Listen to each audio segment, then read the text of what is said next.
מזכירות לי ממתיני, את יפה בלב מדבר, נותנת לי את נשמתך.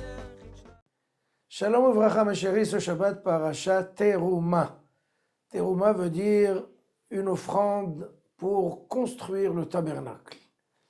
Eh bien, la plupart des ustensiles qui étaient des articles qui étaient dans le tabernacle étaient en or massif. Par exemple, le candélabre, l'arche de la Torah, la table, le petit autel qu'on appelle l'autel de Kétoret, donc des encens. Donc la plupart des articles qui étaient dans le tabernacle, c'était des articles en or massif. Et justement, le Midrash dit que Kadosh Baruch Hu a créé l'or dans le monde pour une seule chose, pour le tabernacle.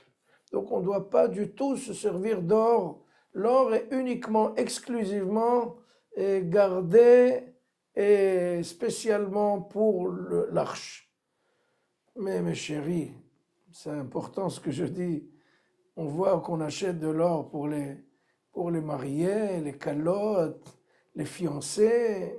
Aux fiancés, on donne à la kala des bijoux de toutes sortes. Et alors, est-ce que là, on transgresse la Torah, chas v'shalom? Pourquoi est-ce qu'on se sert, nous, de l'or? Eh bien, mes chéris, sachez une chose très importante.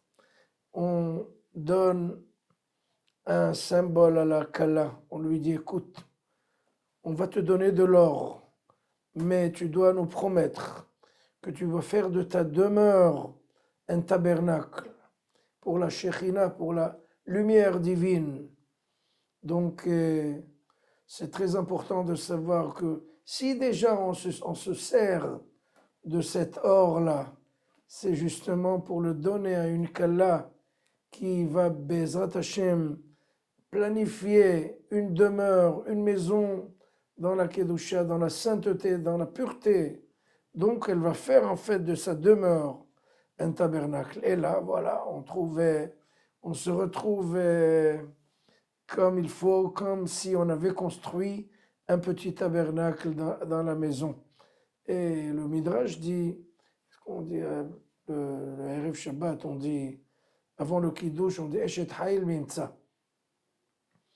Quand on arrive à la lettre Lamed, on dit Lotira le beta mishale kichol beta lavushanim. C'est-à-dire, elle a une demeure qui n'a pas peur, même s'il y a de la neige, de la grêle qui tombe, c'est certain que la maison est tellement bien entretenue, elle n'aura pas peur de cette neige.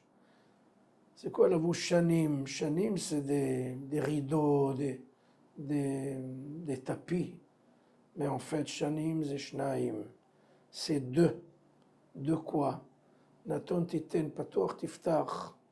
Et anek ta'anek, c'est-à-dire elle fait beaucoup de tzedaka plusieurs fois, de bonnes choses. Donc elle a transformé sa maison en tabernacle. Shabbat shalom, amevorach.